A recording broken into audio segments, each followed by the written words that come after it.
Na na na na na na na na na na na na na na na. Taas ng gasolina, taas pati pamasahe. Si tatay kapit sa manibela, luha na lang ang sukli sa biyahe.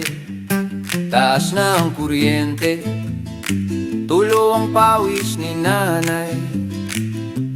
Bakit ganito ang araw-araw pero hindi pa rin kasabay ang sahod na sablay? Taas na ang gasolina, asa na kayo? Asa na ang gobyernong dapat kakampi ko? Asa na ang mga kwarta? Usapan ng bayan, bakit busog ang ilan? Gutom ang karamihan. Taas ng gasolina, asa na kayo? Asa na ang tulong yung puro pangako? Kung puno ang kaban, ba't walang nararamdaman? Kami lang ba ang laging magsakripisyo? Sa kanto, pila sa jeepney, usapan puro pagtaas ng bayarin. Si Lolo, hawak ang reseta, pero unahin na lang daw ang bigas sa kusina at pinggan.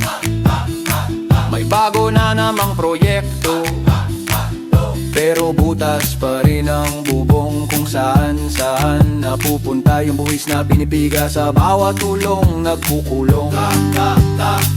Taas na ang gasolina, asa na kayo? Asa na ang gobyernong dapat kakampi ko? Asa na ang mga kwarta? Sa kaban ng bayan, bakit busog ang iilan? Gutom ang karamihan. Taas ng gasolina, asa na kayo? Asa na ang tulong yung puro pangako? Kung puno ang kaban, ba't walang nararamdaman? Kami lang ba ang laging magsakripisyo?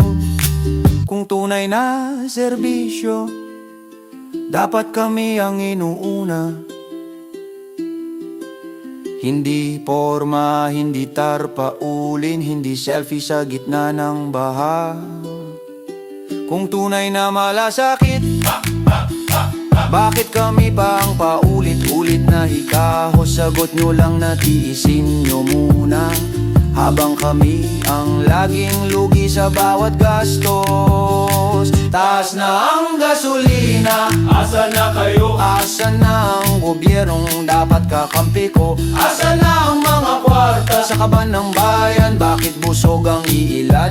Gutom ang karamihan. Taas ng gasolina, asa na kayo? Asa na ang tulong yung puro pangako? Kung puno ang kaban, ba't walang nararamdaman? Kami lang ba ang laging magsakripisyo? Taas ng gasolina, taas na rin ang sigaw.